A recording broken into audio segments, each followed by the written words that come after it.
The Brexit Minister, Lord Frost, is expected to warn that the European Union must go further than scrapping its prohibition on the British banger sausages, yes, to resolve the dispute over the Northern Ireland Protocol. The peer is to use a speech in Portugal on Tuesday to call for significant changes to the post-Brexit agreement he negotiated, including over the role of the European Court of Justice. Well, his warning will come a day before the EU is expected to produce plans to resolve issues with the protocol, which has led to economic barriers between Northern Ireland and Britain. Brussels is likely to propose that chilled meats can continue crossing the Irish Sea from Britain after the end of the current grace period, in a move to alleviate the so-called sausage wars. Arlene, what do you want to hear from Lord Frost on Tuesday? Because, you know, the EU certainly don't seem to have been playing softball on this, do they? Quite the reverse, Diana. I think they've been using Northern Ireland to punish the United Kingdom for having the temerity to leave the European Union.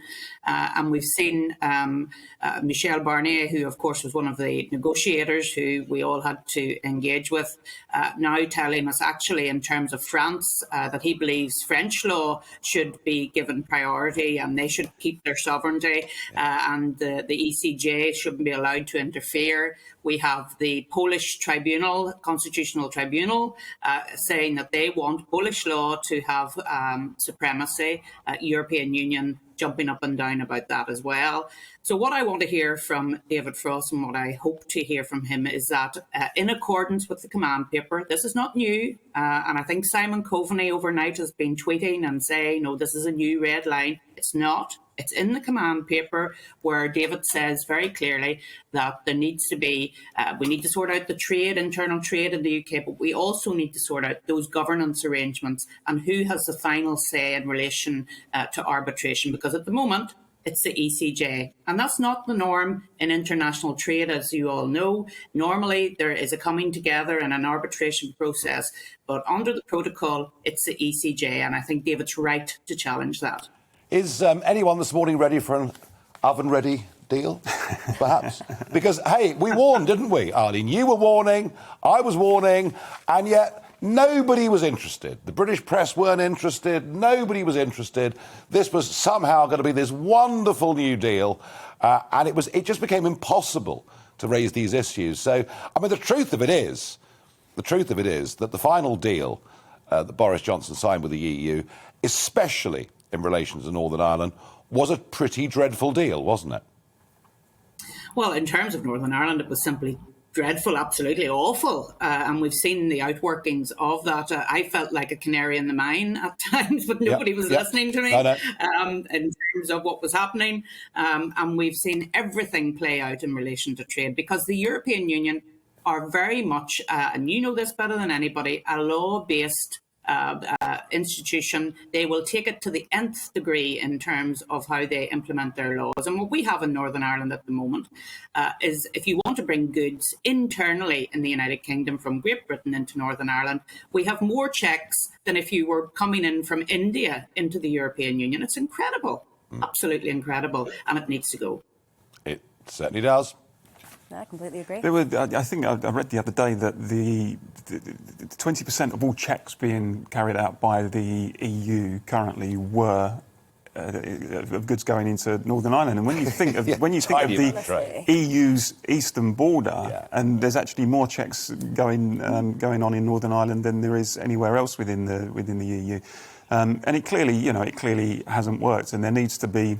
We know the EU is going to make proposals, sensible proposals, and they're not making proposals that are simply not going to be workable or sustainable, because you don't particularly want to get into the area of invoking Article 16. But I have to say the current position cannot go on, and if that's something, and there is a justification for doing it, then I think the British government has got to seriously consider that. No, I completely agree on that. And, you know, the EU clearly are using us as a scapegoat. They don't want to see, you know, what's going on in Poland exacerbated to the point where Poland wants to leave. You know, they've seen Italy, growing movement in Italy to leave. And now, when you're hearing it from the French, when you're hearing the French want their own sovereignty back... Well, oh, gosh. And French politics, I mean, they're being beastly to us. But there's a panic in Paris, and it's because somebody has appeared completely out of nowhere, called Eric Zemmour. Yes.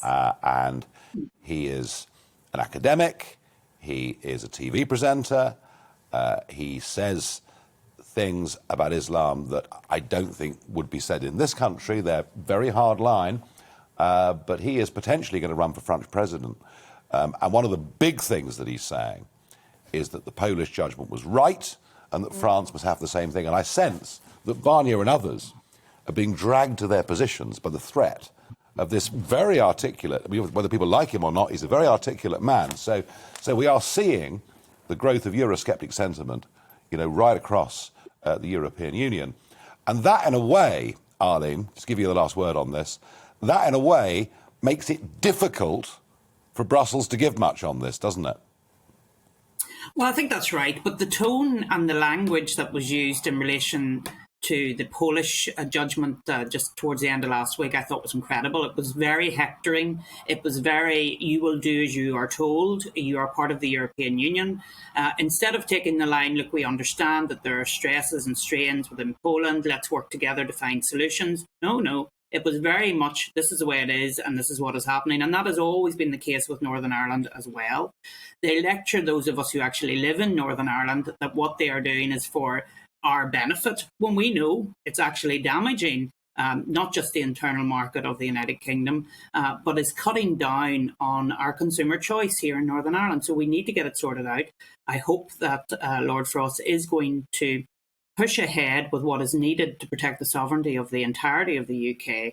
And if the European Union knows that that is going to happen, then maybe we'll see some sense prevail. Welcome to the GB News YouTube channel. You can watch us live 24 hours a day, catch up on your favourite shows and join in the conversation in the comments below. Don't forget to subscribe and you'll never miss any of our exclusive content.